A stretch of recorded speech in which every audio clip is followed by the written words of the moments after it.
Well, I'm back in the hot tub, giving you a progressive interpretation of modern conservative views. Today, I'm going to do something a little bit differently. I'm going to relay an experience I had in a pub in the UK, specifically in Harwich. I visited Harwich for an overnight stay, where I then took a ferry over to the Hook of Holland. And while I was there, I had quite a few hours to kill. I met this adorable couple in a pub. One of the interesting things that they brought up was that they had an experience in a house that they stayed in on vacation. They told me that they felt a presence in this house, that more than one of them felt this, and they said that it was a ghost.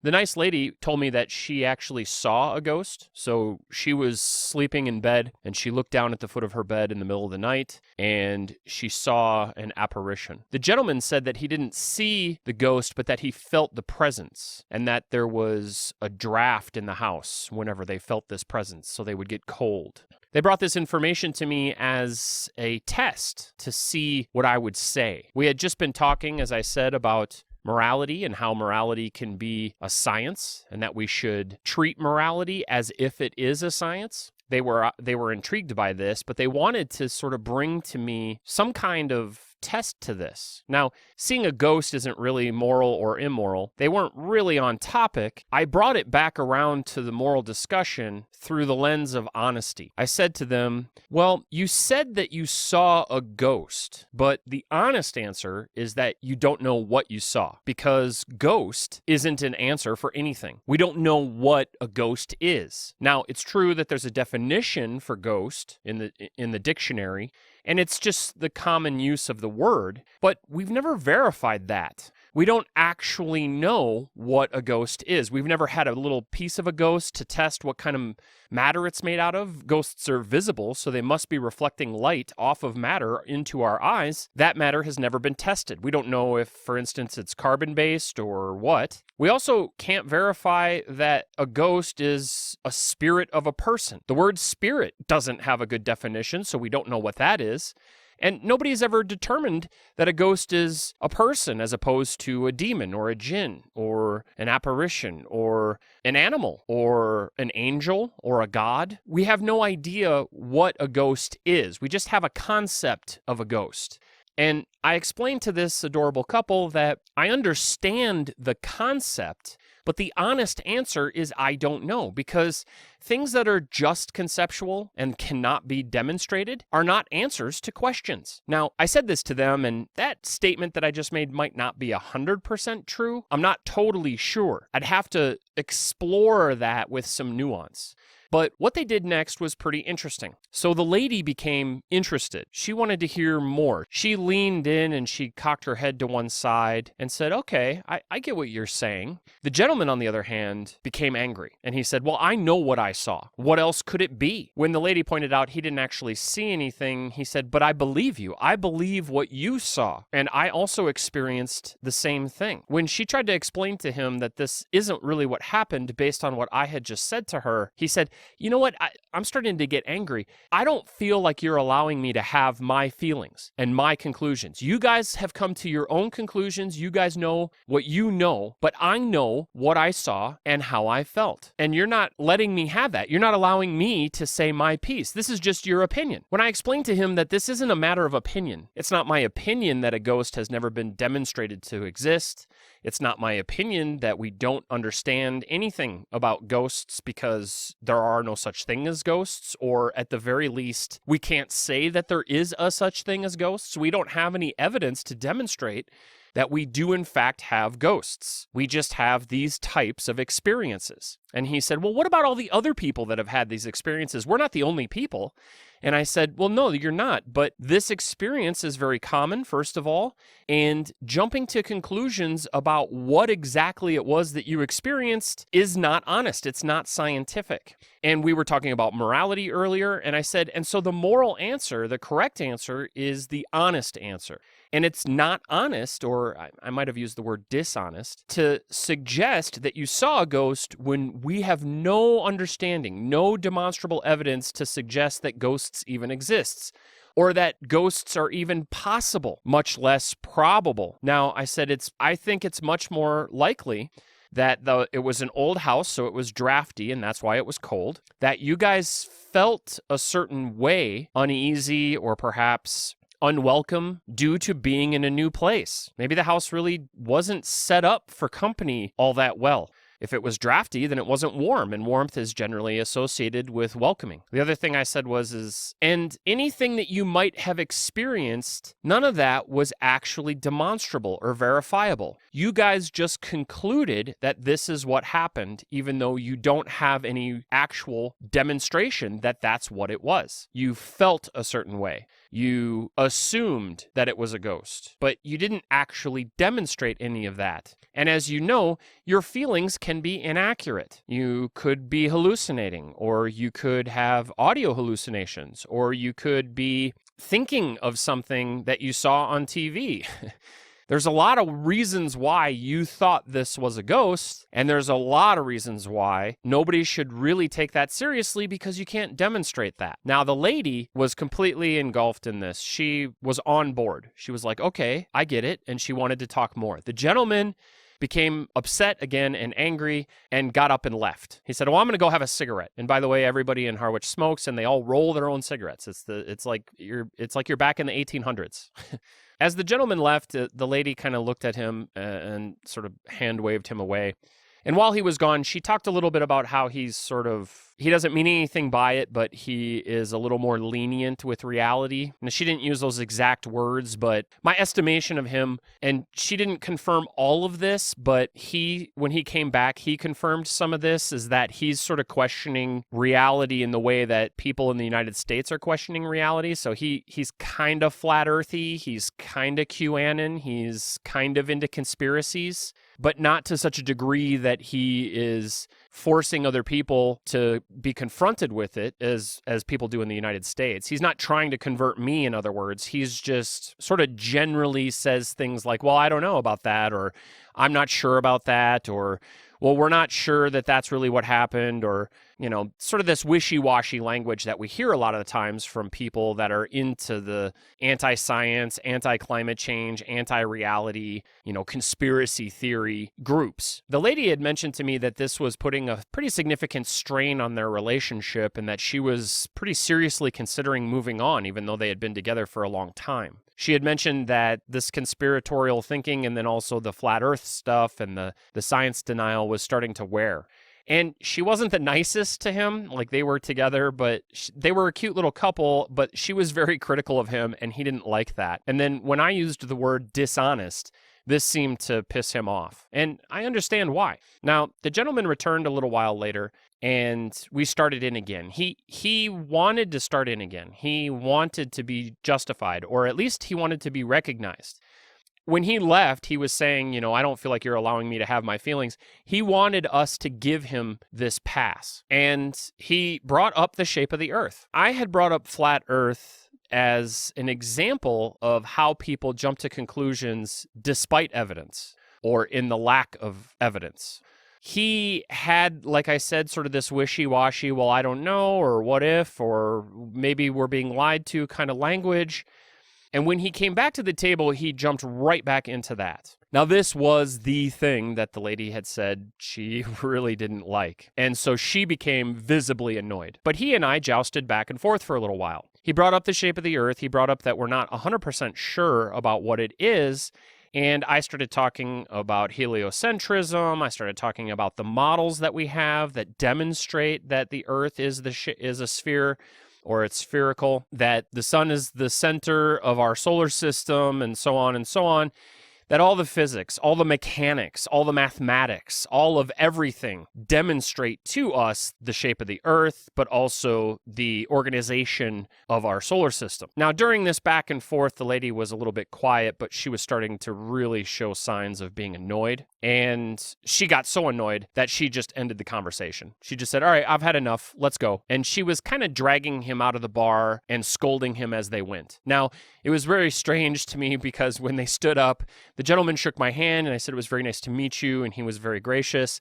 And the lady actually came in and kissed me. Now, I don't think this is a European thing. I'm not familiar with British customs, but I'm pretty sure Brits don't kiss people generally. And for her to just lean in and kiss me and say thank you, and she was so gracious, but that was a surprise.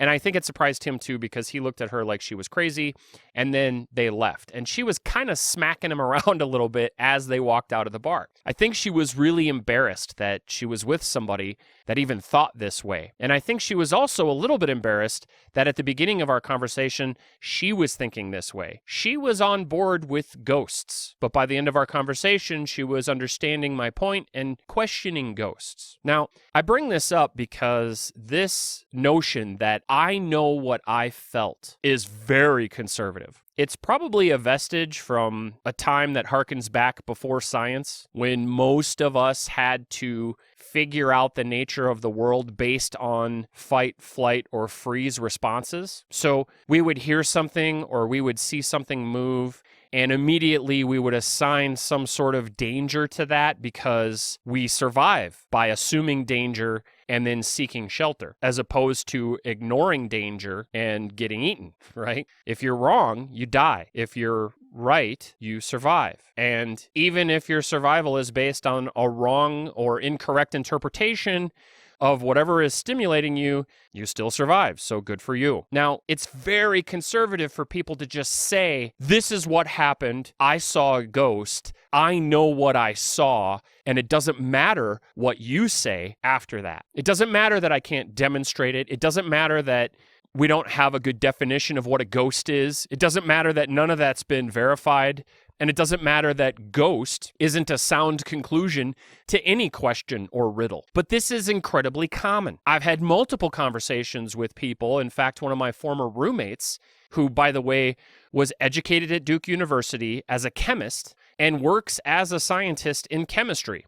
He was absolutely convinced that because from time to time, the shower curtain and rod in his bathroom would fall down, he was absolutely convinced that the house was haunted. He walked me into the bathroom, showed me the fallen shower curtain and rod, and said, well, what else could it be? When I suggested to him that perhaps gravity and moisture making the tiles slippery, gravity, making things fall downward, could account for why it would fall, and randomly, he gave me a look, and his face contorted in such a way that I might as well have said something just so outlandishly ridiculous. He was questioning my sanity. And he said, really? Really? You think gravity did this?